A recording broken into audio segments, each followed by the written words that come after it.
Richard Goodstein is an attorney. He advised both of Hillary Clinton's presidential campaigns. He joins us tonight. Richard, great to see you. Thanks for having me back. So this dossier, I think everyone concedes, is at the very center of everything. It comes from BuzzFeed. BuzzFeed, the publication, now has apparently hired a former FBI official and others to travel the globe and try to corroborate it, so far without success. But BuzzFeed is at the center of this. The FBI used this BuzzFeed document to justify spying on an American citizen. So I'm wondering, were there other BuzzFeed documents that are part of this? I want to put, like, this story. I read BuzzFeed. I'm sure you do, too.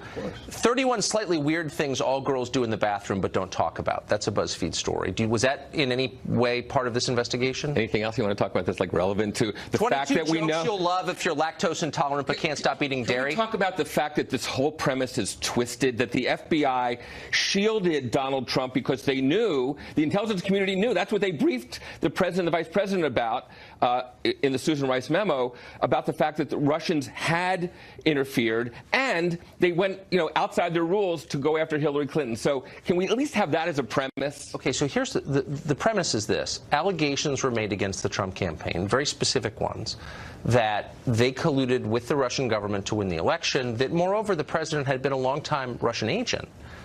And those are very serious allegations. The former president took them seriously enough, as you just heard. He considered withholding intelligence from the incoming president. And so the question is, if you make allegations like that, do you have any obligation to prove them? And at a certain point, do you have any obligation to admit they weren't true and apologize? Yeah, let's put aside this whole 5-year business. Let's talk about what we know. Why would we put that aside? Well, because what we know is that Michael Flynn was a foreign agent.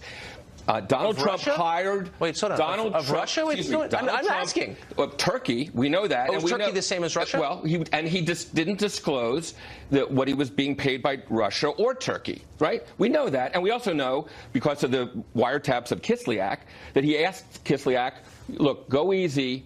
We're going to not proceed with the sanctions. And guess what? We just saw that within the past 2 weeks. Lo and behold, they didn't. Didn't Trump, Shocking. Am I misremembering this? Did Trump campaign on that? I think he campaigned on that in public. Does that make him a Russian agent? Because that's actually a policy position. You could be against sanctions against Russia, as I am, and not be a Russian agent? Does that make sense? I think that any U.S. official in the intelligence community would be derelict if they knew that the national security advisor coming in could be compromised because he had lied about the fact that he was a foreign agent. He did not disclose that. And guess what? Just like Rob Porter was subject to blackmail, so is Michael Flynn. And guess what? If you're coming in, well, I'm just saying, we don't know what you're putting this as Trump. What the president was saying in the Susan Rice memo is, essentially, we've got a guy who's going to be sitting steps from the Oval Office who's a foreign agent.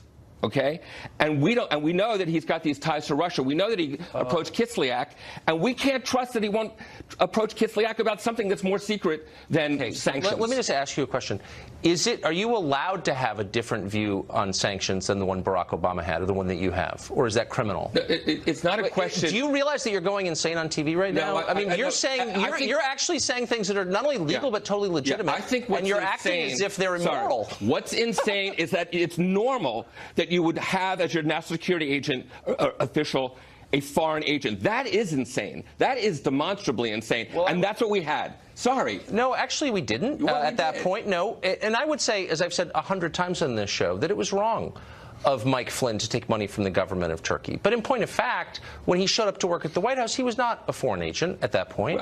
And like a lot of people in Washington, including a lot of people he took money from a foreign government to change American policy. I think that's wrong. It happens every day. And our policies are driven by that fact, as you know. People don't do that in the White House.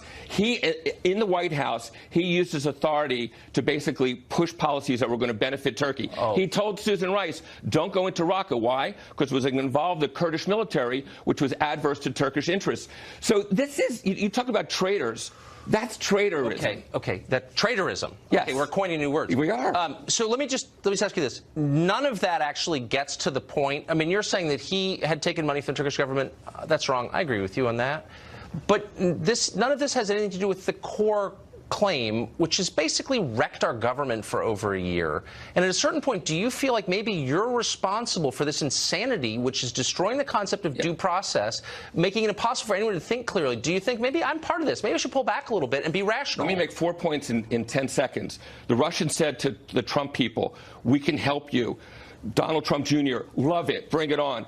The Russians did it with Wikipedia, and Trump therefore used it 100 times on the campaign trail, encouraging the Russians to steal from Hillary Clinton, okay? Oh, so that is, okay. yes, that is a problem. So does it bother you that the Hillary Clinton campaign paid through a foreign intelligence agent, Steele, Russian sources to gather Russian government information to use against their opponent, Donald Trump? I'm not sure why that's so different. I'll tell you what, one theft, it's very different. One theft the Russians stole. And what Hillary Clinton did was get information that was, frankly, a matter of public record, right? And incidentally, it was a matter of public record that Trump was working for the Russian government for 5 years. And what public record was that? And incidentally, when the Mueller report is finished, we'll see what was fact and what's not. You can laugh, we can laugh, but I have a hunch can't tell that, whether you believe it or you're not. not going to be the last one laughing here. Yeah, I don't know. I may have to leave the country. If all this is true, then nothing I've believed in, or nothing that seems real is. Well, pretty we'll find scary. out. Richard, thank you. Sure.